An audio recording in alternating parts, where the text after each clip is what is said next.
যারা গুপ্ত এবং সুপ্ত হয়ে আওয়ামী লীগের বোরখার নিচে যারা থাকেনি, আওয়ামী লীগের আবরণের মধ্যে যারা থাকেনি, যারা সত্য এবং নয়কে সুস্পষ্টভাবে রৌদ্রালোকের মধ্যে যারা বলেছে, তাদের বিরুদ্ধে আজকে কেন জানি মনে হচ্ছে সুপরিকল্পিতভাবে এক ধরনের মিথ্যা প্রোপাগান্ডা চালানোর চেষ্টা চালানো হচ্ছে। কিন্তু আজকে জনগোষ্ঠীর মধ্যে, দেশের জনসাধারণের মধ্যে অত্যন্ত গভীরে ধানের শীষ যেন হেমন্তের বাতাসের মধ্যে দোল খাচ্ছে। এটার মূল দায়িত্বটা পালন করেছেন কিন্তু এই কবি, সাহিত্যিক, গীতিকার, কণ্ঠশিল্পীরা।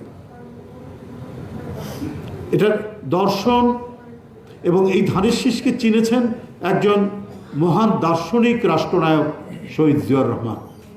কিন্তু এই যে চিনতে পারা, এই চিনতে পেরে এটা মানুষের মনের গভীরে প্রবেশ করানোর ক্ষেত্রে তার সহকারী হিসেবে যারা ছিলেন, তারা মনিরুজ্জামান মনিরের মতো গীতিকাররা, কবি আল মাহমুদের মতো কবিরা এবং তৎকালীন আরও অনেকে, বা শাহনাজ রহমতুল্লাহর মতো একজন পতিতা যশা কণ্ঠশিল্পীরা।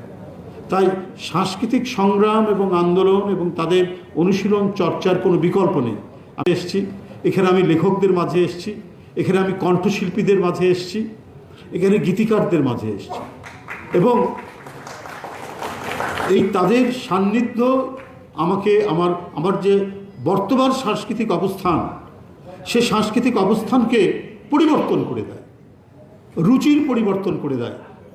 এই সমস্ত ব্যক্তিবর্গের সান্নিধ্যে থাকলে পরে একজন মানুষের রুচির পরিবর্তন হতে পারে।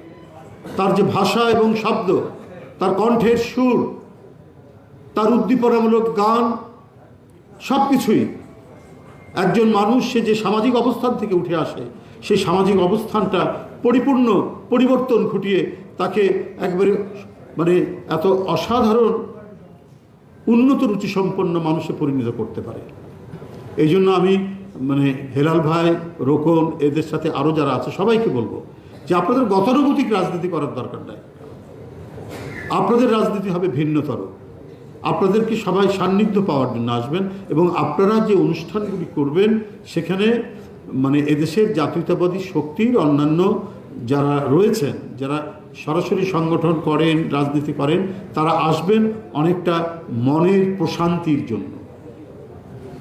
প্রশান্তির জন্য একদিকে, আবার আরেক দিকে সামনে যদি কোনো নতুন সংগ্রাম থাকে সেই সংগ্রামের প্রস্তুতির জন্য। এখন আমাদের সংগ্রাম কি? সামনে নির্বাচন। এই নির্বাচনটা আমাদেরকে একটা সংগ্রামের মতো এরও বিজয় ঘটাতে হবে, কারণ চারিদিকে নানা চক্রান্ত, ষড়যন্ত্র, অপপ্রচার, মিথ্যাচার, এবং আজকে প্রযুক্তির মাধ্যমে প্রোপাগান্ডা বট বলে একটা জিনিস তৈরি হয়েছে। এই প্রোপাগান্ডা বট দিয়ে মানুষের চরিত্র হনন, কুৎসারটন, অপপ্রচারের যেন শেষ নেই।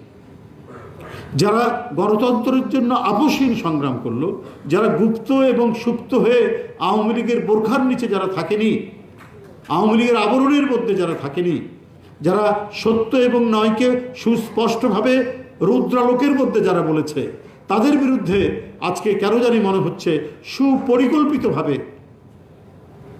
এক ধরনের মিথ্যা প্রোপাগান্ডা চালানোর চেষ্টা চালানো হচ্ছে। কিন্তু জাতীয়তাবাদী শক্তির শিকড় এত গভীরে, এটা অশ্বত্থ গাছ বা বট গাছের যে শিকড় যত দূরে যায়, তার বিরুদ্ধে আমাদের কবি, সাহিত্যিক, শিল্পী, গীতিকার, অভিনয় শিল্পী, সুরকার যা আছে সবাই মিলে আপনাদের সুললিত ধ্বনি, আপনাদের অত্যন্ত শক্তিশালী শব্দ, সবগুলোকে ব্যবহার করে আমরা এই অপপ্রচারের যে কষাঘাত চলছে সেটাকে আমরা পরাজিত